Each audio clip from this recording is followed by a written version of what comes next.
Hello and welcome to topic number 10, SEO basics with Rank Math. So this is one of my favorite topics when it comes to WordPress, tuning your existing WordPress website for great SEO performance. We're going to do this with the help of a plugin, which I highly recommend. And again, this is one of those other topics where I'm going to show you the basics. There could be a whole training session just on SEO for WordPress, but I'm going to give you the basics to get you started and hopefully get you learning more about SEO and WordPress. So WordPress out of the box is a great platform for SEO. It's already written in a way that gets really good SEO scores out of the box. And what that means is it comes with certain features and it's written in a way that search engines really understand the data, the structure, and the way that your pages and your blog posts and things are structured and understands them well and likes to rank them highly and higher than some other frameworks and tools that you might be using, or doing it manually using HTML, CSS, JavaScript. So out of the box, it's already tuned. The thing that you can do to improve your SEO performance even further is installing a SEO plugin. So that's what I'm going to do now, and I'm going to show you some basics regarding tuning this particular blog for even better SEO performance. So I'm going to head to the plugin section. I'm going to go add new. I'm going to search for Rank Math. Rank Math SEO. I'll install that. Yoast is also really good. I've started using Rank Math more and more, and I prefer Rank Math over Yoast because I like to use some of the functionality that Rank Math has available by default that's included in the free version, which Yoast doesn't. So one of those things is a 404 monitor. So that tracks any broken links and any links that people access on your website that no longer exists. And it tells you, tracks them and it shows you how to fix them. So it indicates that you need to fix them because they're broken. And also it does automatic redirections, meaning if you have a page and you rename that page and you change the URL, the plugin will automatically pick that up and it'll rewrite the URL to the new page based on the way you've rewritten it. So as soon as I install Rank Math, it's going to ask me to connect to my account. I'm going to skip this. I usually do this using my Google account just because it then allows me to track and helps me integrate it with some of the other tools that I'm using. But I'm going to skip for now just because I don't feel like logging in. But this time, you're not going to lose anything. And you can either do easy or advanced setup. I'm going to go advanced. I'll explain the options to you. Don't be afraid to use the advanced option if you're starting going through the wizard. So I'm going to go next. If you have Yoast already, you can import data. I don't think that we have, I could be wrong. I don't think that we have Yoast, but let's see. Maybe the team already installed Yoast. Although, no, it didn't look like it was, didn't look like it picked it up when I was searching for the plugins, but let's check. Let's just double check. I haven't seen this option before. Yeah, Yoast would have been here and at the top here, so we would have seen it. No, it's not there. So that's good. We'll just go, let's go start just to see if it finds anything.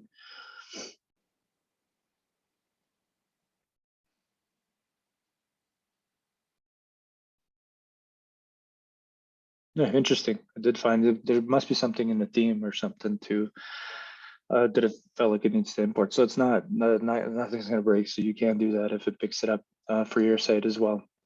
So here's where you specify what your site is about. So this is really good for specifying so that Yoast in the background is going to create some data elements that help Google understand what your website is about.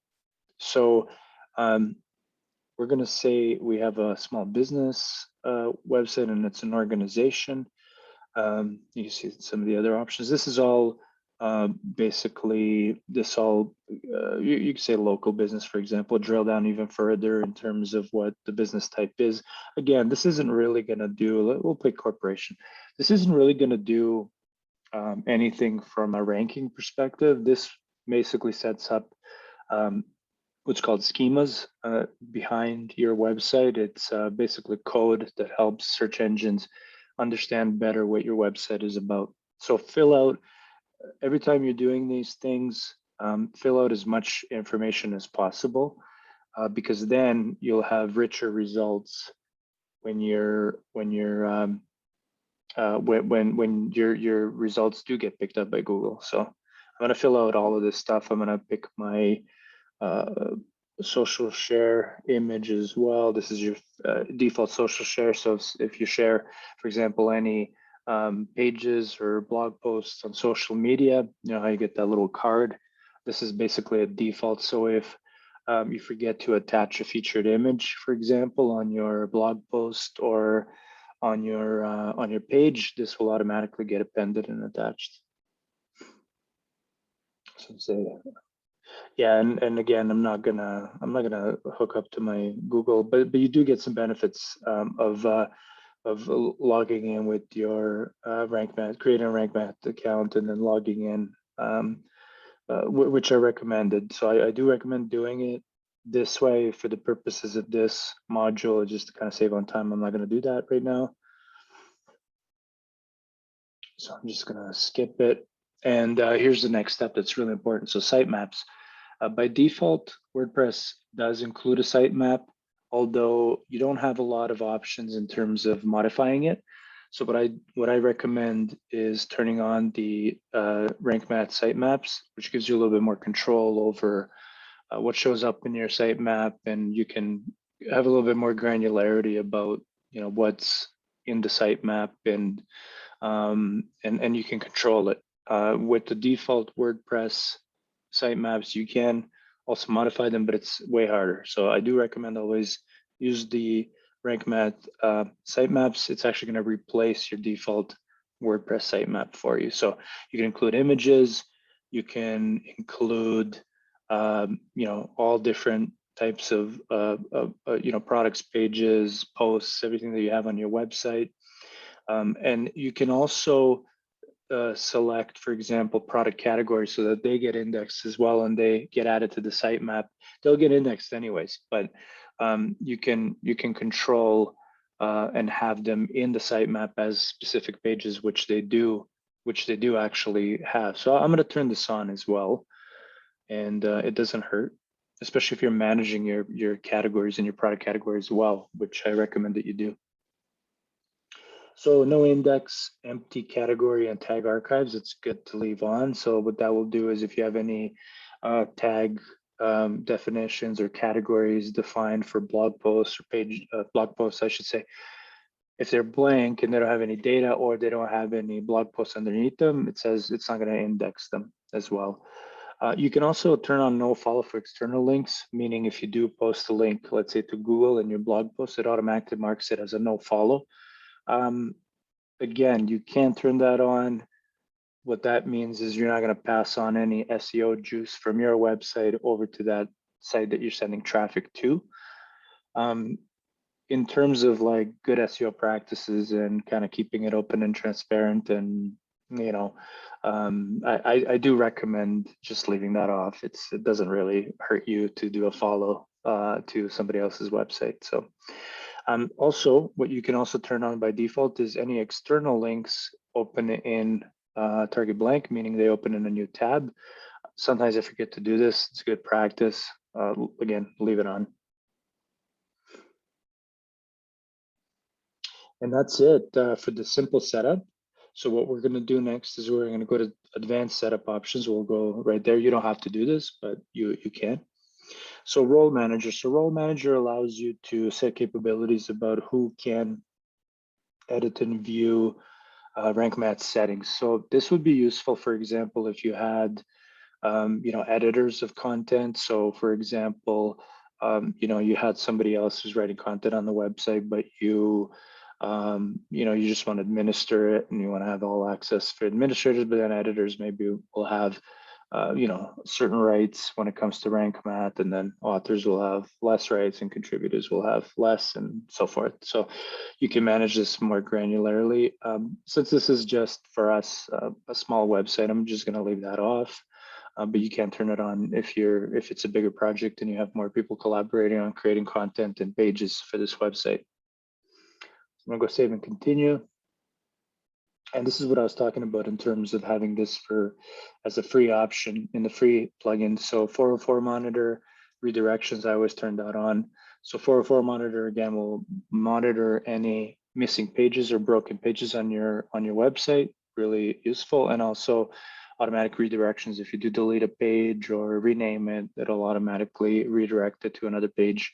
And you can also create your own redirections as well. So you don't need an additional plugin, which is really good for that. Yeah, so it's really, really handy. It does automatic redirections and you can set your own redirections as well. And last but not least, schema markup. So you do want to keep this on. Again, schemas are basically code in your website that tell the search engines what your content is about. So for example, there are many, many schema types. You can go to schema.org to check them out to see what all the different schemas are available. And with this plugin, you can enable them to be created automatically. So for example, if you create a new article or new blog post, it'll automatically create a schema for you with the appropriate data elements that you need in order to create that schema. So schema is called rich content. So you have basically a code or a description for the search engine bots to understand your data better. So it's considered a good SEO practice to create those whenever you can. Obviously, if you're doing a manual website, you don't have WordPress, that would take a lot of effort to pull off and to do for every piece of content that you create, unless you automate it.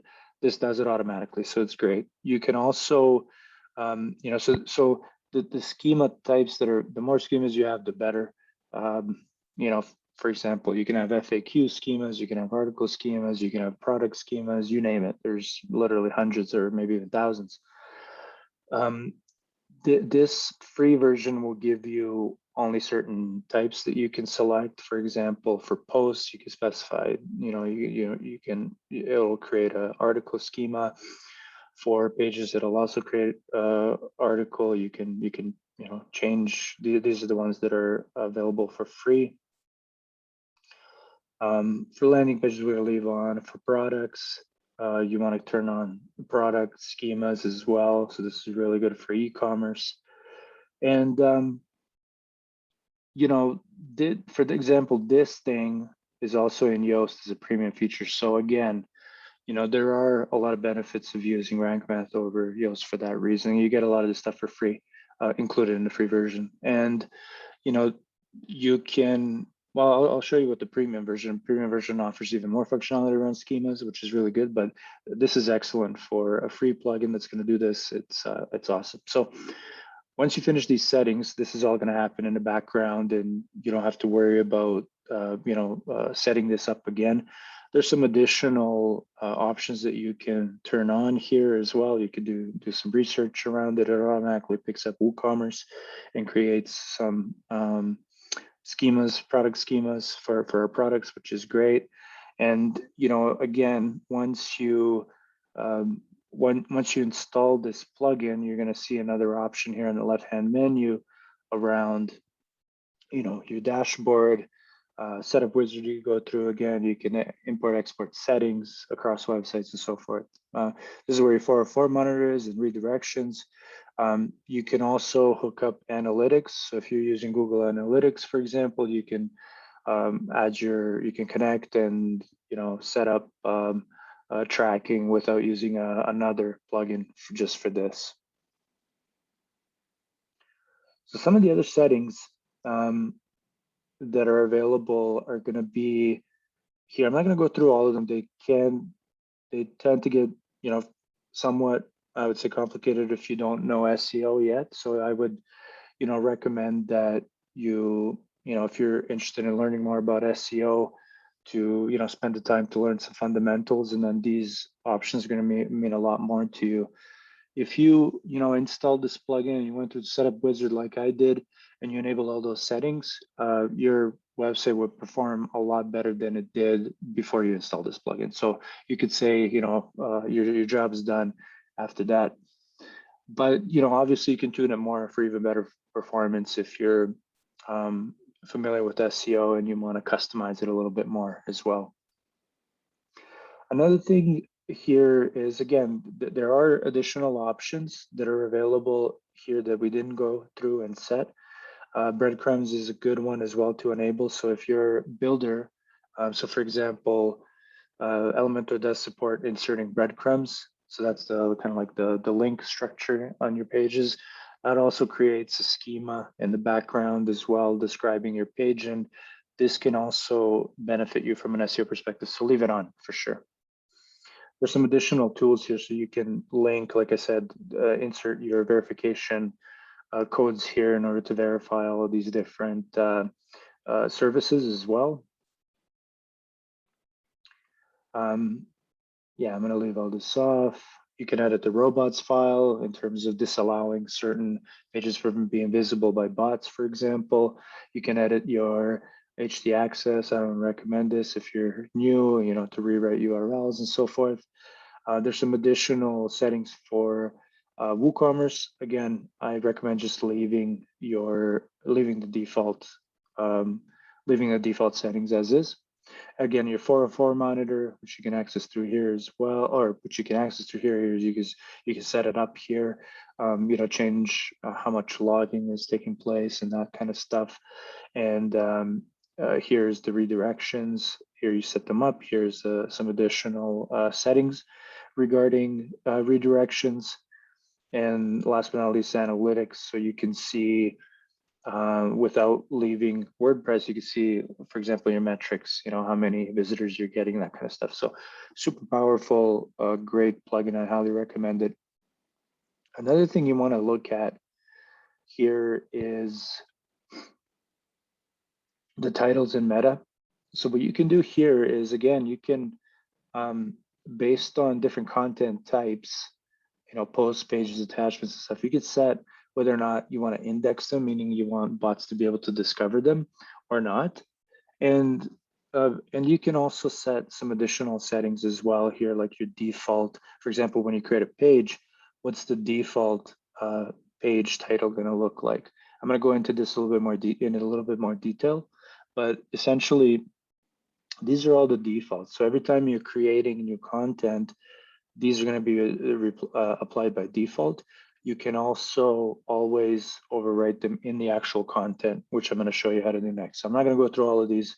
They're a little bit more advanced, but just so you know where they are, so you can also go in and modify them based on different content types. So this meta, we're going to go through in a little bit more detail. Sitemap settings, this is also very important.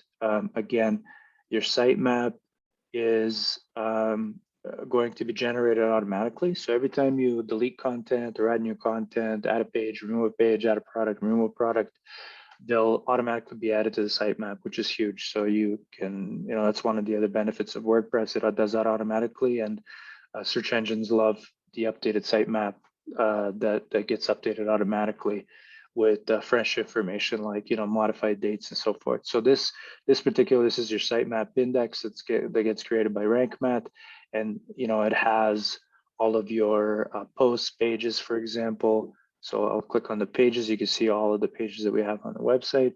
It has some additional information for search engines to know when was it last modified, how many images it has, and what are all the URLs on your website that are discoverable. So this is great. So if you have a Google Search Console account, which I highly recommend, you could hook up your sitemap to that tool in order to see more information, for example, for this particular website. So again, great way to automate this piece using the plugin. And yeah, so you can set some additional settings here regarding what shows up in the sitemap, what doesn't, and so forth. I'm not going to go through all of them because again, it could be you could dig in and do some more research. But again, I urge you to learn some SEO fundamentals first before you go in here and start changing settings.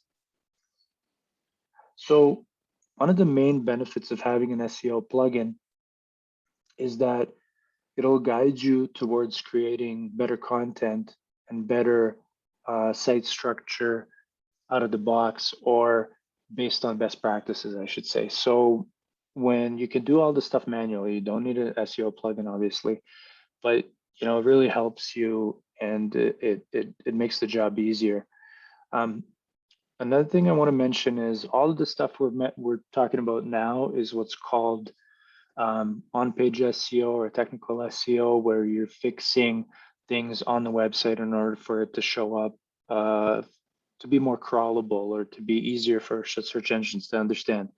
It doesn't automatically guarantee results. So for example, if you were to publish this particular piece of content, and you get a perfect score, 100 out of 100, it doesn't mean that all of a sudden, every time somebody types in WordPress resources at SiteGround, that your website is gonna rank for that.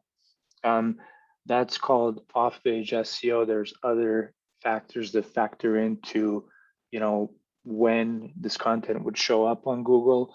Some of those things include, the age of your domain name, the authority of your domain, how much competitive content there is around this particular search phrase. So, obviously, if you type this into Google, I'm sure SiteGround's going to come up, right? They have a lot of authority and a lot of sites linked to them for this type of a resource on Google. So again, there's a lot of off-page SEO components that factor in, but still, this can pay off tremendously if you're using sound SEO practices for your website. It's not gonna hurt. It's actually gonna help quite a bit.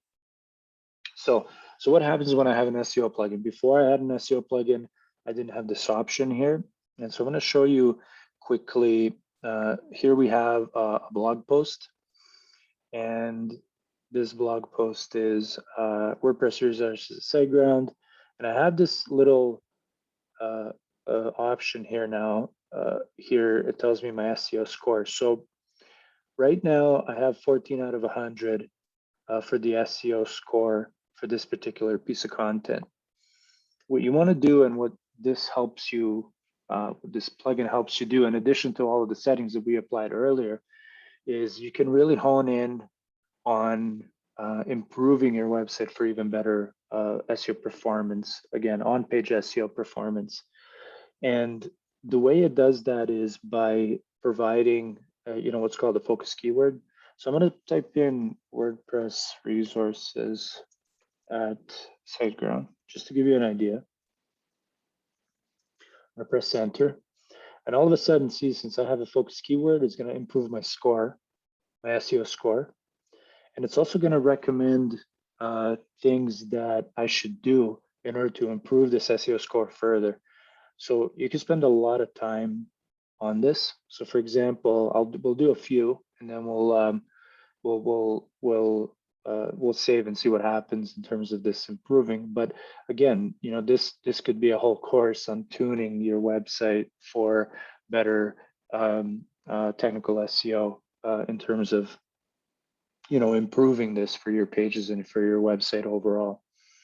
So again, one of the ways that I learned SEO is by using these plugins, for example, and then digging in if I didn't understand a certain concept, or like the why, right? Dig in and do your research in terms of figuring out what you want to learn next and how you want to improve in SEO. So these tools are great. Again, they don't guarantee results, but they're great to teach you the fundamentals and to teach you why you do certain things in here, and so that you're not following it blindly as well. So first thing it's complaining about is that the focus keyword is not found in the meta description. So you can click here to find out a little bit more about this. What this is referring to is this meta description right here. So if I click on this little preview snippet, I can modify the what the page looks like. the title of it. I can see what it looks like for both desktop and mobile. And then I can edit the edit the meta description, and you can also insert variables like, separator. So for example, let's do site title, and we're going to do a separator, then we're going to do page post title, and then we're going to say something like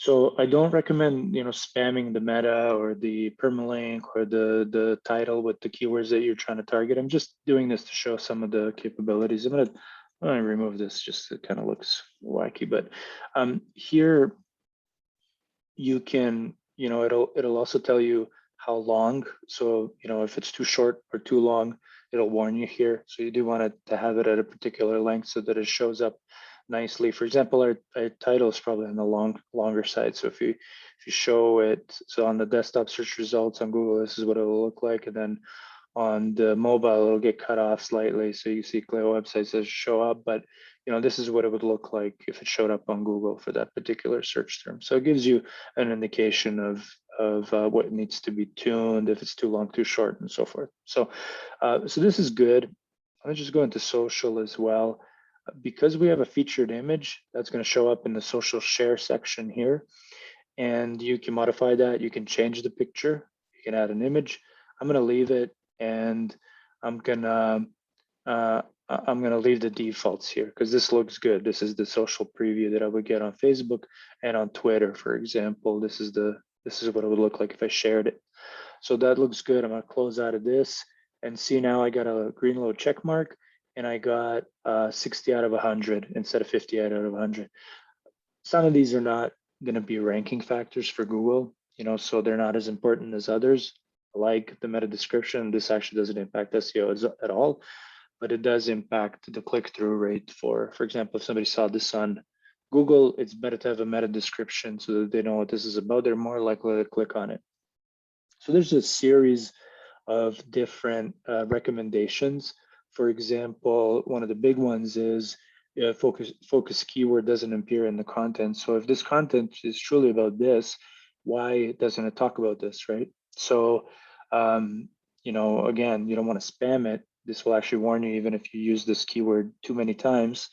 But let me add it somewhere just to see, just to show you.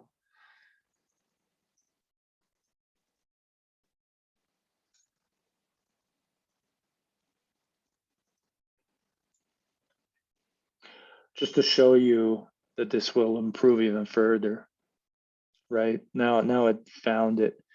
And yeah, so again, you want to go through all these and tune it. You do want to be in the green, you don't want to be in the yellow or red. So you go through this, it's a bit of a process. And again, you try to, here it's saying add some images with the appropriate alt tag and so forth. So that's another really good suggestion. When you are adding images, which you should add images in your blog posts, I'm just going to do that here. Oh, actually, this is, just give me a sec. I'll convert this to blocks. And then I'm going to add an image here. Image, and I'm going to go to my media library. And I'm going to select this particular image, except, actually, I'm going to select this one, except I'm going to change this to WordPress resources at SiteGround main image, or we can call it like header or something, doesn't matter. And we'll say what it's actually about. So computer, so hands on laptop keyboard. You don't want to use your title and alt text to spam as well. Again, remember, The alt text is an accessibility thing. It's not meant for spamming keywords, for SEO purposes. So, make sure you say what the image is about. Don't just put in the keyword that you're trying to rank for or whatever. Make sure you also say what the image is about. That's the whole point of the alt tag. So it's not all about SEO. All right, so now that I've added this, it'll say, okay, I found an image with an alt attribute and so forth. So you want to go through this, and you want to make sure that you're getting these green check marks, which will further improve your SEO ranking. So once I'm done, I'm going to go update, and I'm going to view the post just to make sure it looks okay and looks good. And actually, we didn't create a template for our posts, but that's fine. We can also edit it in using Elementor and then apply our styling to it, but we're not going to do that for the purposes of this. Again, you get the point. The gist here is that we want to make sure that it's tuned for SEO. So another thing that I usually do when I do publish content is there's the internal SEO things that you can do using a plugin, and then there's also external SEO checkers. So things that can audit your website and your content for SEO. So let me actually type this in here, and let's see what it does.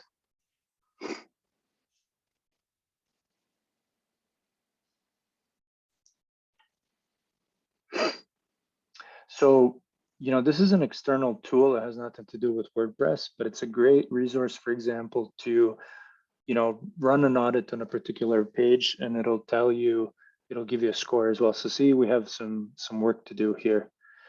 For example, one of the things that is very important is the crawling. So remember we turned off the crawling, and I told you one of the key things to remember after we go live or before we go live is to go back to the settings, reading, and make sure this is turned off. Right now we're saying, Google, don't index my site yet. I'm not ready. I'm working on it still, so I don't want it to index. As soon as you're done, make sure you turn this off, save changes, and then this main error is going to disappear and your score will improve.